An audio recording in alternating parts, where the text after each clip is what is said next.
personal history of the deep university venture, lived from within. And this narrative of experience started years and years ago when I was looking for new solutions in education. I saw so many constraints in our education system.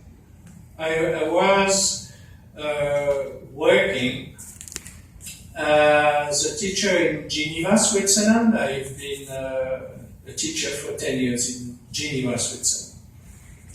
And Switzerland education was very advanced, and in Geneva in particular because of the heritage of Jean Piaget, the psychologist, and because of the heritage of a series of big thinkers of education, Jean-Jacques Rousseau, Jacques Dalcroze, and many others who created a very special place in Geneva for education. But since I left, I was offered a position in Canada, and I worked in Canada for 10 years. I could notice that from classrooms that were anywhere between 12 and 16 students, the classrooms of today became populated and crowded with 28 to sometimes even 30 students for Switzerland, which is a huge number. And then you could see the results, of this crowded situation in terms of lower rankings, but also lower confidence in the system. When I moved to Canada, I had the responsibility of teacher education, and for 10 years I lived in a situation that made me very sensitive to the situation of potential discrimination across even forms of languages. The language of a European French speaker in Quebec, for example, is a tricky situation, because when you open the mouth, you will immediately categorize as maybe somebody who is coming to judge the local language, So, and I learned also a lot on diversity for these 10 years in Canada, and worked on deepening the systems of education. When I arrived, classrooms in universities were around 25 students. When I left, around 50 students because of shrinking budgets. And I created situations in which I could have 2 rooms and having 2 groups, one working on cases in one room and one working with me, and we developed customized solutions. The customizing of education for me was something appealing, because I saw an increase in motivation among the students. And I continued working. I was offered a position at the University of Wisconsin in the Department of Curriculum and Instruction. And we don't know exactly why, but this is a department that was ranked #1 in the US in its specialty since 2001. For 16 years in a row. And when visitors come, we have many visitors. For example, I welcome between 10 and 15 visiting scholars who spend a year with me, working and researching with me at the University of Madison. They always wonder, what do you do? And then when they explore, they notice we don't do research as everyone. I mean, we don't do mainstream research. And so they ask, what are you doing? In this department, nobody is doing mainstream research. And we tell them, yes, we are working on the mainstream of tomorrow. So when I started envisioning what would be the mainstream of tomorrow in the early 2000s, I thought all the trend is going with technology towards shallowness. because we are skimming information, we are developing a PowerPoint culture, and this PowerPoint culture is in shallow in the sense that we don't have even time to read anymore. Who reads, books? Do we have time to read books? We have so much information that we have to skim through. And so this was the idea that actually our constraints and standards have been becoming higher and higher in education, such that students don't have time to think. They just have to be obedient with the system and go and run and run and run, and being prepared for the rat race that their life will become. And so I started to think that we should provide more flexibility to the system, more openings to students making decisions, not only the teacher, not only the program. And when I started reflecting in this direction, I noticed that even some program heads, or some program chairs, or some department chairs or departments impose the content even onto university professors. I was very surprised with that. And so at all levels, freedom has been shrinking and shrinking and shrinking. And then when you ask students, they are less and less motivated to just do what's expected from them, and their life is outside the academia. So in academia, that's losing meaning. And I was very concerned with that, and so I started thinking, looking, Madison has a reputation, so because of the tradition in unions and all that, the Wisconsin tradition. And I thought, at some point, resistance is futile. The trend is we go through more and more benchmarks that are put in the servers on the computers. There is no way to escape anymore. There is no choice anymore. So I started thinking resistance within the system is very difficult, because there is this massive trend towards the mainstream compartmentalization of knowledge into disciplinary mindsets that are kind of epistemic borders or knowledge borders across faculties, across departments. Nobody understands what the other department is doing, and maybe there is this competition across departments. So the whole system has lost a holistic view, a whole view of what's human life, what we need to be as humans, as if actually the human have been deleted from the system. The system has a goal in itself. It's the perpetuation of the system. And humans are lost in the midst. So I started thinking the way to be efficacious would be to build something else just besides, and then it could serve as a model for other people who would like to, see what happens if it were organized differently. So I created my discipline is world language education, world languages and cultures education. So if you like, global citizenship.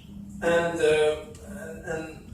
I was lucky enough in 2008 to get a large grant, $500,000 grant from the US Department of Education to provide evidence that the type of deep education I was proposing was effective.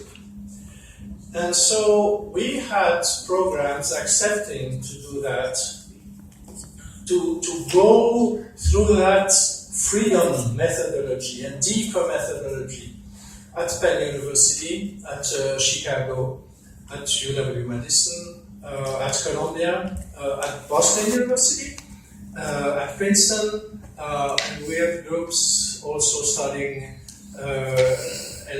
elsewhere. And so I started going from campus to campus, getting the IRB approval, which is ethics committee approval in each university was kind of a nightmare to be busy for, kept me busy for 6 months. But afterwards, I went from university to train teachers to giving freedom to their students. And also to allow students to create their own program. And so usually I had to struggle with a program coordinator to tell them we need this liberty. But we have drills every other week. Yes, but could you consider a project or self-study as a drill? And then we had to challenge the existing structures and trying to create something totally new. And the students sometimes they considered that a challenge. They said, so you want to teach us? And the teacher said, we'd like to place you in a situation where you are the curriculum builders. And you will tell us what you want to learn, and then we go by what you propose. And then at Columbia University, there was a group who the students said, but then could we be free of instructor twice a week? They had 5 meetings a week. We'd like to be free from any instructor twice. So what would you do with that? Then the instructor, the professor called me, Skyped me, and I said, if they want that, just ask them to articulate a bit their project, what would be the benchmarks and what they want to do. And they wanted to do a reading club. And their goal was to read 1 book per week. And that was impossible. At that level, it was too much. But they wanted too much. That was their decision. And they kind of panicked for 3-4 weeks, and suddenly they got it. They were able to do that. And the results were 5 times what was expected from one normal semester in a top university. That was just incredible. And so by 2012, we had evidence that the approach of having students deciding what they do, when they do it, how they do it, with the help of the teacher as a facilitator, was a great success in many, many respects. And even so much so that people in other disciplines started to notice, and they told me, François, you should publish something on deep education at large, which would be more than just world languages and cultures. So which I did at the University of Granada in Spain, and the article was downloaded 86,000 times, and then it made the term deep education famous. And I got a phone call one night at 8 p.m. It was about at the time we had met with Professor Choi in 2012. He came to give a lecture at the University of Wisconsin-Madison. I was attracted to him for various reasons. I'm very intrigued by Hopmelia and what he was doing, and then became a vice president of Apamol. But we kept in touch, and then there was this phone call at 8 p.m. from Chiang Mai in Thailand with an investor from Chicago who was invested in the University of Chiang Mai and said, we have 52 hectares and we'd like to create a global village. And the global village would be in English. We'd like to know how to do that. Could you help? And so I started thinking from deep education to deep higher education, what could be a deep university? And so I told him I'm not a businessman, but what I can do is add 10 pages on my website on what deep higher education, what deep university could be. And so I added that. I won't give too many details, but and then I focused back on my field and my area. And in May 2014, Professor Chuang, I had met with him in Taiwan a couple of times. He said, what you wrote on deep university is really worthwhile. It would be a challenge to do that, but very, very interesting. It just matches the goals of the Lions Club International for the youth. because we want to help, and this is a very important solution. So yeah, it was very surprised that many people actually had read in the details, the French script of the website with all the details of the project. And so I was honored with his invitation to come to Taiwan in June of 2014. And then I had met Dr. Lee. Jenny Lee had come to visit me. That was in 2013, I think, because Professor Choi told him, you know, François Tochon is somebody you might want to know. He has good ideas. He has designed something interesting. And so we started the conversation, and I was very honored by the Lions Club International in Taiwan to honor me with. I will show you the medal in a minute, a big medal. That they, and also they informed me of all the focus now on youth in Taiwan. And I told them in the US when I see in Wisconsin, you know, I'm an insider of education in Wisconsin, and there are things that you won't see in the news. And the figures are probably the same in Michigan and Illinois. My son is 19, will be 19 in December, so he finished high school. But his high school had 70% depressed kids. In a school of, say, 1,200 students, I think it's too big. They don't build a community feel when it's so big. So, what are the criteria to be qualified as depressed? It's being suicidal for more than 2 months.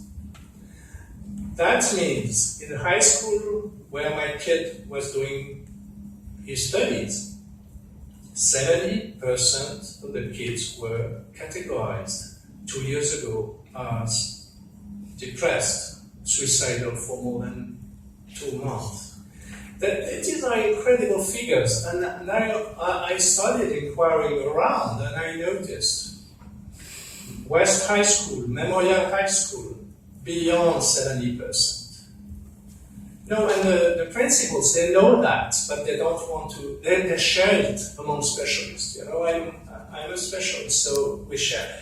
This is not in the news, but this is just incredible. And why is it so? And those kids I visit often and advise student teachers, and I see how desperate is the situation in normal mainstream schools. And so I started working on motivation. And what motivates people is to be able to choose, to find their own track, label themselves, build, you know, their brand, trying to find a project that's worthwhile and in which they can believe, and that gives hope. And so when Dr. Lee and Professor Chung invited me to the headquarters of the Lions Club International, in around the 14th of August or 15th of August of 2015, and I came back with 3 past international presidents to Wisconsin in my car that said, we want to visit around your place, and we'd like to help you build Deep University. And I was terribly honored, but I told them it's awful, but, awesome. My English has its limitations. So it's awesome. However, small is beautiful. Small is beautiful. That means you want to create, there was this Masano Toda, a Japanese researcher who was a sociologist and researched for 30 years the ways to create world peace. And he said we have to go back to small communities. A sense of community is present when you have around 150 people, not many more. You see, you have to create this more. So Professor Chung, Dr. Lee, and Lu Chang came to Madison, and they visited all around, and they located a place with 120 acres. That's where we could build Deep University. And I told them I didn't anticipate it could be bricks and mortar. I thought a large part or 9, but hybrid is fine. But it should be small. And they said, we heard you go to Australia in October. Would you mind us joining?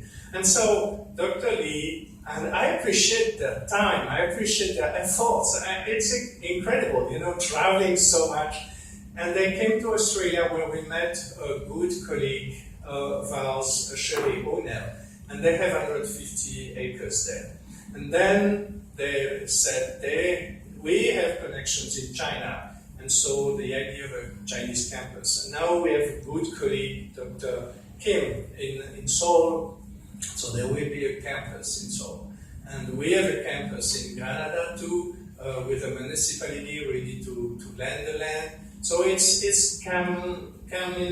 starting. We had connections in Tajikistan and now in India. There are possibilities and people very, very much interested. And the idea is proposing a flexible structure such that students could choose, not only choose their program, but name their degree. For example, near Madison, there is an association with 700 friends. They believe in friendship, the Association of Friendship. And I told them, you can create, if you gather a cohort, say of 20 people, you could create your masters in friendship. Get a PhD in friendship.